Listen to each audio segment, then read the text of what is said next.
Mitä kaikkia tukia siellä saat? Ihan perusopintotuki ja asumislisää ja... No tällä hetkellä en oikein muuta sellaisia kunnon tukia. On opintolaina, mutta se ei ole tuki. Se pitää maksaa takaisin.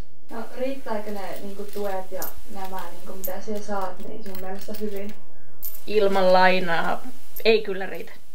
Ei, se riittää just vuokraan ja siitä jää ehkä parikymppiä ja sillähän eletään sitten hyvin loppukuukausi. Mihin kaikkeen sulla menee niinku, rahaa? Et onko sulla mennyt mihinkään silleen yllättävään? No siis minähän en harrasta heräteostoksia. Että minä käytän kaikki rahani ihan 100% professionaaleihin asioihin, mitä minä varmasti tulen tarvitsemaan.